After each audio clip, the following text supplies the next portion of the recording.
안녕하세요. 오늘도 사연 살롱을 찾아주셔서 감사합니다. 3년 전 친구들에게 결혼한다고 청첩장을 돌렸을 때 거의 기절하다시피 한 친구들의 표정이 아직도 생생히 기억납니다. 그도 그럴 것이 제가 남자 보는 눈이 상당히 특이했거든요.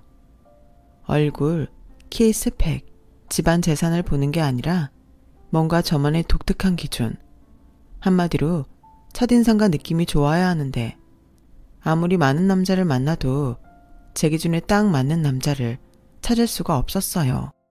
얼굴이 잘생기면 왠지 바람필 것 같고, 스펙이 좋으면 여자 무시할 것 같고, 시댁 재산이 많으면 시집살이 시킬까 무섭고 그랬죠.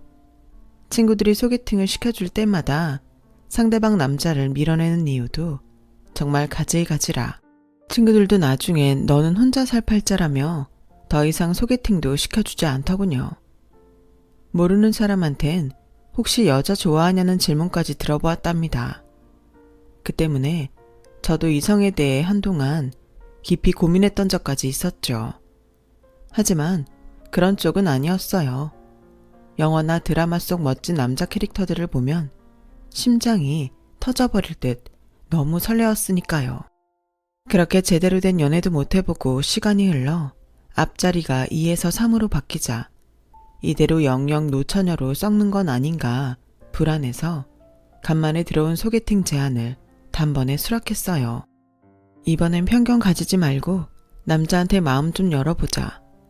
단단히 다짐하고 지하철에서 내려 약속 장소로 서둘러 걸어갔죠. 그때 길거리에서 종이 폐지 줍는 할머니를 돕는 한 남자가 보였어요.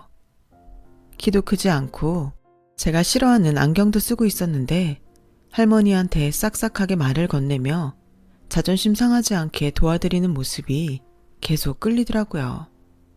저런 사람이라면 결혼해도 되겠구나 하는 생각이 들 정도로요. 당시 제 이상형이 영화 천미밀에 나오는 여명처럼 순수한 남자였거든요. 하지만 제가 지금껏 만난 남자들이라고는 다 허세 가득한 놈들이었기 때문에 마음이 가지 않았거든요. 아무튼 그 남자를 보고 이런저런 생각을 하며 약속 장소에 도착했는데 30분이 지나도 소개팅남이 오지 않는 거예요. 화가 머리 끝까지나 그냥 가려는 참에 헐떡이며 한 남자가 제가 있는 테이블로 뛰어오더군요. 그 남자 얼굴도 보기 전에 저는 자리에서 일어서며 첫 만남부터 연락도 없이 지각하시는 분하고는 마주 앉아 얘기할 자신이 없네요. 하고 차갑게 돌아섰답니다. 그때 그 남자가 저의 팔을 붙잡았고 저는 기분 나빠 뿌리치려 하면서 남자의 얼굴을 보았는데 글쎄 아까 길거리에서 제가 좋은 느낌을 받았던 그 남자였더라고요. 그 사실을 깨닫고 저도 모르게 레스토랑을 나가지 않고 그 자리에 서 있었어요. 그 남자는 그제야 쩔쩔매며 사정 설명을 했답니다. 길거리에서 폐지 줍는 할머니를 도와드렸는데 갑자기 할머니께서 쓰러지셔서 응급차 올 때까지 옆에 있어주느라 늦었다는 이야기였어요. 어쩔 줄 몰라 하며 연신 제게 허리를 굽혀 인사하는 남편한테 저는 이미 반 정도 넘어가 있었어요. 어려운 사람을 지나치지 않는 착한 마음이 정말 마음에 들었거든요. 그리고 결정적으로 제가 그 남자한테 100% 빠졌던 이유는 바로 그의 선물 때문이었습니다. 그날이 화이트데이라 저는 그가 선물을 준비했다길래 당연히 뻔하디 뻔한 사탕일 줄 알고 심드렁하며 받으려 했는데 웬걸 영화 박하사탕 DVD를 선물로 주더라고요. 더불어 꽃향기 나는 책까지.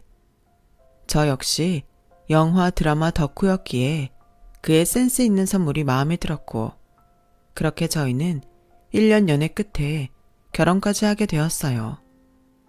이렇게 그와의 연애는 마치 한편의 순정 만화 같았지만 결혼은 그야말로 웰컴 투 지옥이더군요. 이미 시어머님은 예전에 돌아가시고 시아버님이 계셔서 저는 남들이 겪는 시집살이 대신 아버님 사랑 듬뿍 받으며 살 줄 알았는데 웬걸?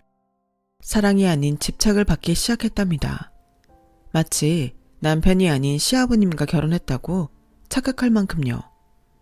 어디냐? 거길 왜 갔어? 밥은 먹었냐? 누구랑 먹고 있어? 하루에도 몇 번씩 걸려오는 아버님 전화에 저는 벨소리 환청까지 듣곤 했죠. 전화를 모르고 안 받거나 조금이라도 늦게 받으면 불같이 화내셨거든요. 심지어 저희가 영화관 데이트를 하던 중에도 계속 전화하셔서 일부러 폰을 껐더니 세상에, 시댁 고모님한테까지 전화해 저희들이 전화 안 받는다며 난리를 쳤다는 거예요. 덕분에 저희는 시고모님한테까지 잘못도 안 했는데 꾸중을 들어야만 했고요. 평소에도 하루에 몇 번씩 통화하는데 왜 이렇게까지 저희한테 집착하시는지 정말 이해할 수 없었죠. 어머님이 돌아가시고 계시지 않아 적적하신 건가 이해하려 해봤는데요. 아버님은 가끔 만나시는 아주머니가 계셨거든요. 그래서 저희도 주말마다 아버님 집에 갈 때는 혹여 그 아주머니께서 계실까봐 집 비밀번호를 알면서도 늘 초인종 누르고 한참을 밖에서 기다리곤 했거든요. 아버님과 그 아주머니는 혼인신고만 안 했을 뿐이지 부부 동반 모임에도 나갈 정도로 가까운 사이였거든요. 하지만 그 아주머니도 자식들이 있어서인지 그저 아버님과 애인관계만 유지하고 살림을 합치지는 않았습니다. 그래서 외로우신 거였을까요? 아님 제가 하나밖에 없는 며느리라 신기해서였을까요? 숨막힐 정도로 연락하고 별별 간섭을 다 하시더라고요. 왜 결혼 반지 안 꼈어? 라는 사소한 간섭부터 왜 화장도 안 하고 다니냐? 여자는 피부가 좋아야 하는데 마사지 좀 받고 다녀라. 라는 선 넘는 외모 지적까지 자기 딸한테도 안 하는 지적을 하며 제 사생활 하나하나 터치하더라고요. 남편한테 힘들다고 하소연했지만 너무 착한 사람이라 차마 자기 아버지한테 저의 힘든 점을 이야기하지 못하더군요. 그래도 시아버지 모시고 안 사는 게 얼마나 다행이냐며 저는 스스로 위로하며 아버님의 유별난 간섭을 그냥 넘어가려 했습니다. 그런데 남편과 달리 아버님은 어찌나 여자를 밝히시는지 어디 식당에 가면 꼭 예쁜 종업원을 뚫어지게 쳐다보곤 저를 민망하게 만들더군요. 아버님, 그만 쳐다보시고 이제 식사 좀 하세요. 이쯤 되면 며느리 말에 민망해 시선을 거둘 텐데 아버님은 그 종업원한테 예쁘다며 수작까지 부리더라고요. 정말 체면이라고는 눈꼽만큼도 없고 그저 자기 마음 가는 대로 하시는 분이었습니다. 아들은 아빠 닮는다던데 어쩜 남편이랑 시아버님은 절이 다르던지요. 그러던 어느 날 제가 아버님과 결국 소원해진 계기가 있었어요. 명절 때 음식을 치우고 거실에서 TV 보며 남편이랑 아버님 셋이서 쉬고 있는데 갑자기 아버님이 제 허벅지 위에 누우려고 하시는 거예요. 아버님, 지금 뭐 하시는 거예요? 깜짝 놀라 제가 아버님 머리를 제 허벅지 위에서 치우자 아버님은 오히려 화를 내며 아니, 딸처럼 예뻐서 그러는 건데 왜 그러냐? 오히려 화를 내는 게 아니겠어요. 적반하장인 아버님의 태도에 저는 기가 막혀 말문이 막혔어요. 남의 집 딸한테 예쁘다며 다리 위에 누우려고 하는 게 말이나 됩니까? 하지만 오히려 아버님은 저를 예민한 사람 취급하더라고요. 그 사건 후로 저는 아버님과 거리를 조금씩 두기 시작했죠. 처음엔 저도 혼자 계신 아버님이 안쓰러워 잘해드리려 했는데 더 가까워지면 아버님이 선을 넘을 수도 있겠다는 생각이 들었거든요. 그래서 아버님과 둘이 있는 자리는 피했고 전화만이라도 더 자주 하고 챙겨드렸습니다. 그런데 더 충격적인 일이 벌어졌어요. 정말 누구한테 말하기에도 부끄러운 일이었죠. 어느 날 아버님이 노망나셨나 할 정도로 저한테 선을 넘는 말을 하시더군요. 너 이모랑 나랑 같이 살면 어떠냐? 순간 제 귀를 의심했습니다. 잘못 들었다고 생각해 아버님께 몇 번이나 다시 말씀해 달라고 했는데 그때마다 같은 대답이었어요. 아버님, 혹시 술 드셨어요? 라고 질문하며 저는 아버님을 조금이라도 이해하려 했죠. 하지만 아버님은 뚜렷한 목소리로 술 안 마셨다고 하더군요. 제 머리는 이게 무슨 상황인가 이해하려 바빴지만 상식을 벗어난 아버님의 질문을 도저히 받아들일 수 없었어요. 그러다 얼마 전 일이 떠올랐어요. 매주 주말에 아버님이랑 같이 식사를 했는데 그날 마침 식사할 식당이 제 외할머니 집 근처라 할머니랑 함께 살고 있는 이혼한 이모와 다 같이 밥을 먹게 되었었거든요. 짠돌이 아버님께서 웬일로 그날 밥값을 낸다고 하셔서 저는 그냥 친정에 체면을 세우게 되어서 감사하다고 생각했었는데 그게 이런 결과를 불러올 줄이야. 아버님은 만나시는 아주머니 계시잖아요. 저는 당황해 어떻게든 이 주제를 벗어나려 애쓰며 무마하려 했는데 아버님은 오히려 그런 제 질문에 에이, 그 사람은 뚱뚱하잖아 하며 더 저를 당황케 했습니다. 아버님과 전화를 서둘러 끊고 저는 이게 대체 무슨 상황인가 생각했답니다. 아니, 사돈네랑 같이 살고 싶다니 이게 대체 무슨 말인지. 저희 친정 이모가 이혼했다고 우습게 보시는 건지 정말 세상에 이런 일이 나올 정도 아닌가요? 친정 이모가 정말 예쁘긴 했어요. 그렇다고 무슨 사돈네를 넘본다는 게 말이 되나요?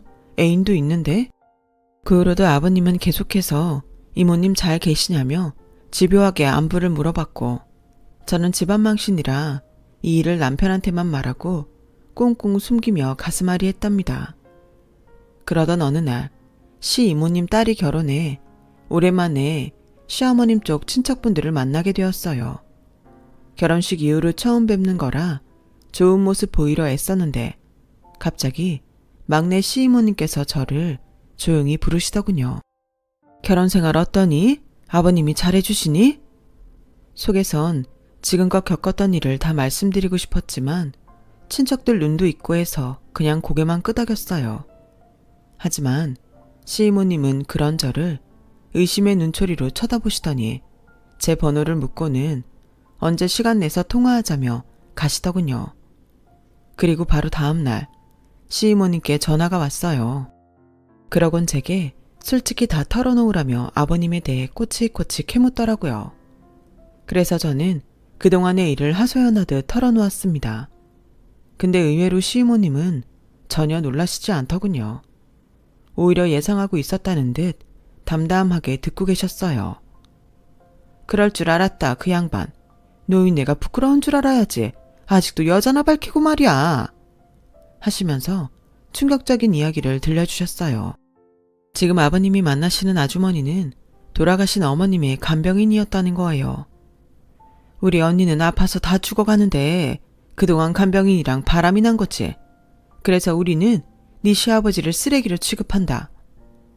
시이모님의 이야기를 듣는 동안 저는 막장 드라마 한 편을 듣는 듯 어안이 벙벙했어요. 문제는 그게 허구가 아닌 제가 속한 현실이라는 거였죠. 그동안 그저 혼자 사시느라 외로움에 주책맞는 행동을 하시는 거라 이해하려 했는데 아픈 아내를 두고 바람까지 핀 파렴치한 사람이었다니 그런 사람이 제가 가장 사랑하는 남편의 아버지라는 게 끔찍했어요. 마치 열어서는 안 될 판도라의 상자를 연 것처럼 저는 알지 말아야 할 시댁의 비밀을 알게 된 것만 같아 너무 괴로웠죠. 더구나 저희 결혼할 때는 돈도 없다며 한 푼도 주지 않으셨으면서 그 아주머니한텐 용돈으로 1,000만 원이나 주었다는 사실까지. 사기 결혼 당한 기분이라 남편한테 이 사실을 알고 있었냐며 난생 처음 밤낮으로 눈만 마주치면 싸웠죠. 나 당신 가난했어도 그냥 착한 사람이라는 거 그거 하나만 바라보고 결혼했어. 그런데 아버님이 만나는 분이 내 언니였다는 걸 왜 결혼 전에 이야기 안 했어? 내가 그런 분을 시아버지로 모시고 싶을 것 같아? 저는 처음으로 남편이랑 이혼까지 생각하게 되었고 아버님 때문에 저희 부부는 갈등의 골이 깊어져만 갔습니다. 나중에 친정 이모한테 들으니 그날 아버님이 너무 뚫어지게 자기를 쳐다봐서 민망했다고 하더군요. 그 말에 저는 역겨움이 느껴져 아버님을 그 다음부터 똑바로 바라볼 수 없었습니다. 저한테 하는 행동 하나하나 다 의심스럽고 거부감이 들어 전처럼 아버님을 살갑게 대할 수 없었거든요. 아버님 때문에 안 마시던 술까지 마시고 힘든 하루하루를 보냈죠. 어쩔 땐 숨을 쉴 수 없을 정도로 가슴이 답답해 눈물만 나오더군요. 그러다 문득 제가 피해자인데 왜 저만 괴로워해야 하는지 억울하더군요. 그래서 결심했습니다. 아버님을 망신 주고 복수할 방법을요. 아버님, 혹시 그 아주머니 말고 다른 분 만날 생각 없으세요? 그동안 찬바람 쌩쌩 맞게 대하던 태도에서 갑자기 온화하게 변한 제 태도에 아버님은 잠시 놀라시더니 이내 제 질문에 의아해 하더군요. 제가 아는 한 아주머니가 계신데 아버님이 좋아할 만한 날씬하면서 참한 분이거든요. 아버님이랑 잘 어울릴 것 같아 소개해 드리려고요. 예상 못한 소개팅 이야기에 아버님은 놀라면서도 계속 좋다며 웃음을 지으시더군요. 그 웃음을 보니 소름이 확 끼쳤지만 참고 약속 장소와 날짜를 말씀드렸어요. 그 후로 아버님은 갑자기 동네 의원 가서 얼굴에 점을 빼시지 않나, 정장을 맞추질 않나 아주 쌩 난리를 피더군요. 그런 아버님을 보니 소개팅에선 어떤 표정을 지으실지 너무 기대되더군요. 마침내 아버님의 소개팅 날 향수까지 뿌리며 기분 좋아 보이는 아버님을 모시고 저는 약속 장소인 인적 드문 커피숍으로 향했어요. 가는 동안 저는 아버님 멋지다며 내내 칭찬했고 아버님은 제 말을 곧이곧대로 믿고 소시적 인물 좋았다며 또 본인 자랑을 하더군요.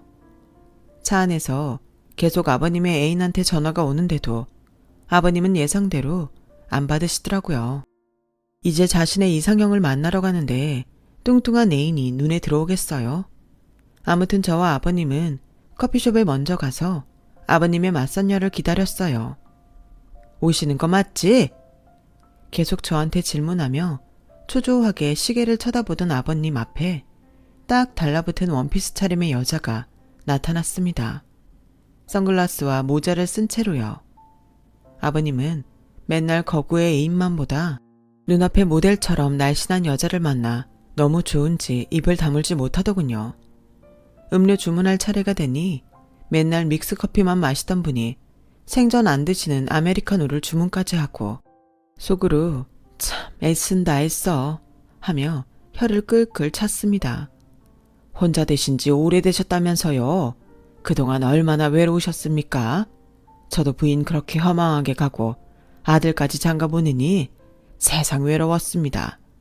자식들한테 연락 한번 하려 해도 눈치 보이고 이래서 자식보다는 옆에 누군가가 있어야 하나 봅니다. 맞선녀 앞에서 뻔뻔하게 말도 잘 지어내는 아버님을 보니 실소가 나오더군요. 그동안 자기 애인한테 하는 연락보다 저한테 더 연락하고 간섭했으면서 무슨 자식들한테 연락도 제대로 못했다고 하는지, 게다가 앞에 맞선녀가 입을 떼기도 전에 매너 없이 혼자 주저리 떠드는 꼴이라니. 그렇게 술 마신 사람처럼 기분 좋아 한참을 떠들던 아버님께선 그제야 맞선녀한테 말을 건넸습니다. 그런데 실내에선 선글라스를 벗어도 되지 않을까요? 모자와 선글라스로 가린 맞선녀의 얼굴을 제대로 보고 싶었던 아버님은 다급하게 말하더군요. 그러자 맞선 보는 분이 천천히 모자와 선글라스를 벗으셨죠. 아니. 그 모습을 본 아버님은 마시고 있던 아메리카노를 뿜으셨고 너무 놀라 뒤로 넘어가기 일보 직전이었습니다. 네, 맞아요, 형부. 저예요. 그동안 잘 지내셨어요? 언니는 형부 때문에 스트레스 받아서 병까지 얻고 그렇게 허망하게 갔는데 형부는 아주 잘 지내시네요. 여전히 이 여자 저 여자 찝쩍대면서요. 생각지도 못한 처제의 등장에 아버님은 귀신이라도 본 듯 벌벌 떠셨고 저는 아버님한테 얘기했습니다. 아버님, 뭘 그렇게 놀라세요? 얼마 전엔 저희 친정 이모도 소개해달라고 하셨잖아요. 그래서 친정 이모보다 더 아름다운 시댁 이모님 대신 모시고 왔어요. 아버님은 어차피 상대가 누구든 그저 예쁘고 날씬하기만 하면 되잖아요? 양심 없는 분이니. 그제야 제 얼굴을 쳐다본 아버님은 손까지 벌벌 떨며 황급히 그 자리를 빠져나가셨어요. 얼마나 놀라셨는지 차키도 가다가 몇 번 떨어뜨리고 다시 줍기를 반복하더군요. 가다가 사고는 나지 않을까 쓸데없는 걱정도 했었죠. 아무튼 그 모습을 본 저와 막내 이모님은 통쾌하게 웃었고 뒤이어 아버님의 애인인 아주머니한테 녹음 파일을 몇 개 보냈죠. 아버님이 그동안 아주머니가 뚱뚱하고 못생겨서 억지로 만난다는 이야기와 방금 소개팅에서 한 내용이었어요. 그 파일을 받고 지을 그 아주머니의 표정을 상상하니 속이 다 시원했어요. 사실 명절마다 떡하니 아버님 집에 와 있는 아주머니 때문에 동네 사람들은 저한테 시어머니냐고 물어보고 그 때문인지 자기가 진짜 시어머니 행사까지 했거든요. 그 여자가 저한테 툭 하면 명절 선물도 뭐 받고 싶다 이러면서요. 참나 기가 막혀서. 처음엔 아버님이 만나시는 분이라 예의 차렸는데 시이모님을 통해 그분이 어머님 살아계실 때 아버님이랑 정을 통했다 생각하니 아주 싸대기라도 후려치고 싶은 심정이었죠. 하지만 막상 아버님이 뒤에선 그 아주머니를 비하하니 아주 조금은 같은 여자로서 불쌍했습니다. 뭐가 좋다고 우리 아버님 같은 사람한테 달라붙는지 원. 그 후 남편을 통해 그 아주머니의 아버님이 헤어졌다는 이야기를 들었어요. 그 통쾌한 이야기는 바로 저와 함께 작전을 펼친 시 이모님께 바로 전해드렸죠. 저보다 100배는 좋아하시더라고요. 아버님은 그동안 암탉이 울면 집안이 망한다는 말이 맞다면서 며느리 한 명 잘못 들어와 집안 풍비박산 났다고 소문내며 돌아다니셨다는데 그러거나 말거나 저는 명절이나 어머님 기일에 꼭 찾아뵙고 아무렇지 않게 며느리 도리를 다하고 있어요. 아버님이 얄밉다고 할 정도로요. 참, 아버님은 이제 식당을 가도 더 이상 예쁜 종업원을 뚫어지게 쳐다보지 않더라고요. 그런 아버님을 볼 때마다 저는 뿌듯해요. 다 큰 어른 버릇 고치기가 쉽나요? 남한테 피해주는 나쁜 버릇이나 습관은 고치는 게 좋죠. 계속 이렇게 잘 지켜주셔서 그런 모습으로 아들에게도 더 상처 주지 않고 잘 살 수 있었으면 하는 바람입니다.